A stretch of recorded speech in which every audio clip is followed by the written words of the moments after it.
डेडियापाड़ा से आम आदमी पार्टी के एमएलए चेतन वसावा ने कहा कि गुजरात असेंबली में फाइनेंशियल ईयर 2026-27 का बजट पेश होने के बाद आज उस पर बहस का दूसरा दिन है। गुजरात के लोगों के मुद्दों पर बात करने के लिए अहम दिन। दूसरी तरफ आज से बोर्ड एग्जाम शुरू हो गए हैं। फिर डेडियापाड़ा में एग्जाम सेंटर के पास राज्य के deputy chief minister, tribal minister और राज्य केबल मिनिस्टर के साथ भारतीय जनता पार्टी के एमपीएस और एमएलएस ने भी एक बड़ा जुलूस निकाला है। अगर इस मिनिस्टर्स को स्टूडेंट की फिक्र होती तो वे दूल्हे को नहीं उतारते। इनकी सरकार पीछे 30 साल से राज्य में है। अगर सही काम हुआ होता तो आज दूल्हे को उतारने की जरूरत नहीं पड़ती।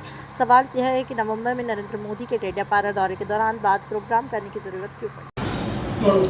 आज गुजरात विधानसभा में नाણાકીય વર્ષ 2026-27 જે અંદાજપત્ર રજૂ થયું છે એ બજેટ પર ચર્ચા કરવાનો આજે બીજો દિવસ છે। ગુજરાતની જનતાના પ્રશ્નોની ચર્ચા કરવાનો આજે ખૂબ મહત્વનો ગૃહનો દિવસ છે। એ જ પ્રકારે 10મા ધોરણ અને 11મા ધોરણની આજેથી બોર્ડની પરીક્ષાઓ ચાલુ થઈ રહેલી છે। ત્યારે આપણા રાજ્યના નાયબ મુખ્યમંત્રી શ્રી, આદિજાતિ મંત્રી શ્રી, રાજ્ય કક્ષાના મંત્રી શ્રી અને ભારતીય જનતા પાર્ટીના સાંસદો અને ધારાસભ્યોએ ડેડિયાપાડામાં બોર્ડની પરીક્ષા આપતા કેન્દ્રોની બાજુમાંથી જ સુપરસ્ટાર બેન્ડ બોલાવીને ખૂબ મોટો વરઘોડો કાઢ્યો છે। નાયબ મુખ્યમંત્રી, એમના મંત્રીઓને કદાચ બાળકોની ચિંતા હોત તો બોર્ડની પરીક્ષા આપનારા બાળકોના કેન્દ્રની નજીક આજે લોકો વરઘોડો નહીં કાઢત, પણ એમણે ત્યાં વરઘોડો કાઢ્યો છે અને બોર્ડ પરીક્ષા આપનારા વિદ્યાર્થીઓને ડિસ્ટર્બ કરવાનું કામ કર્યું છે। ત્યારે મેં આ નાયબ મુખ્યમંત્રી સહિત એમના નેતાઓને, એમની સરકારને કહેવા માંગુ છું, 30 વર્ષથી ગુજરાતમાં તમારી સરકાર છે। જો તમે તમારી સરકારમાં કામ કર્યા હોત તો આજે તમને ડેડિયાપાડામાં વરઘોડા કાઢવાની નોબત નહીં આવત। આજે ડેડિયાપાડામાં માન્ય નરેન્દ્રભાઈ મોદી સાહેબ આવ્યા નવેમ્બરમાં અને એની પછી તરત તમને વરઘોડા કાઢવાની શું જરૂર પડી છે। આજે ગૃહનો દિવસ છે, મહત્વનો દિવસ છે, છતાં જ આદિજાતિ વિસ્તારના એ મંત્રી હોય, આદિજાતિ મંત્રી, રાજ્ય કક્ષાના મંત્રી, એમના ધારાસભ્ય બધા ત્યાં છે અને ચૈતર વસાવા વિશે ટીકા ટિપ્પણીઓ કરે છે, ભાષણો કરે છે।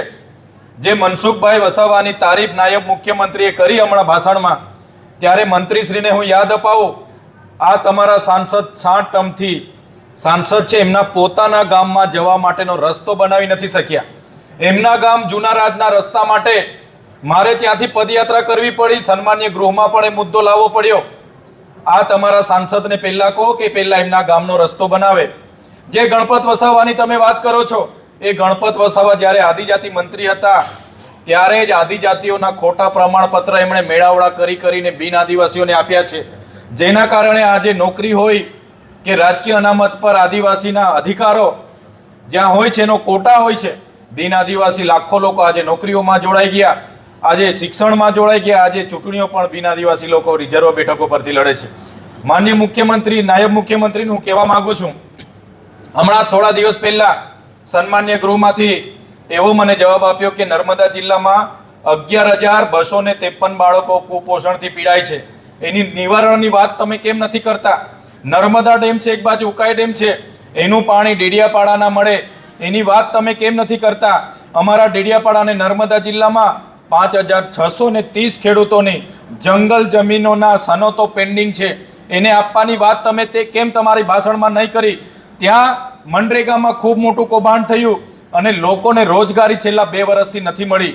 નર્મદા જિલ્લામાં એક જોબ કાર્ડ પર માત્ર 1 વર્ષમાં 18 દિવસની સરેરાશ રોજગારી મળી છે, તો એના માટેની વાત તમે તમારી સ્પીચમાં કેમ કરતા નથી? હમણાં સન્માન્ય ગૃહમાં 3 દિવસ પહેલા મને જવાબ મળ્યો કે નર્મદા જિલ્લામાં 149 શિક્ષકોની ઘટ છે, નર્મદા જિલ્લામાં 145 શાળાઓ એક શિક્ષકથી ચાલે છે, એની વાત તમે તમારા સ્પીચમાં કેમ નથી કરતા? મારે માન્ય નાયબ મુખ્યમંત્રીશ્રીને પૂછવું છે કે જે પણ તમારી સાથેના લોકોએ કૌભાંડો કર્યા છે, બુટલેગરો છે, ધંધા સાથે જોડાયેલા છે, એમને અટકાવવા માટેની તમારી સ્પીચમાં કેમ તમે ભાષણ નથી કરતા? નર્મદા જિલ્લામાં સ્ટેચ્યુ ઓફ યુનિટીમાં જે 6 ગામોના લોકોની જમીનો ગઈ, આજ દિન સુધી વળતર નથી મળ્યું। કરજણમાં જે લોકોની જમીનો ગઈ, વળતર નથી મળ્યું। ઉકાઈના ડેમમાં જે લોકોની જમીનો ગઈ, એમને વળતર નથી મળ્યું। તો તમારી સરકાર 30 વર્ષથી છે તો કેમ તમે વળતર નથી આપ્યું, એની વાત કેમ તમારી સ્પીચમાં નથી કરી? ત્યારે મારે કહેવાનું છે કે ત્યાં જઈને આજે ચૈતર વસાવાને ત્યાં પ્રતિબંધ છે એટલે ત્યાં જઈને તમે ચૈતર વસાવા વિશે ટીકા ટિપ્પણી કરો, એના કરતાં તો લોકોના સમસ્યાનું નિવારણ કઈ રીતે કરવું એ બાબતનું તમે જો ભાષણ કરતા તો ચોક્કસ અમે સ્વાગત કરતા. ધન્યવાદ.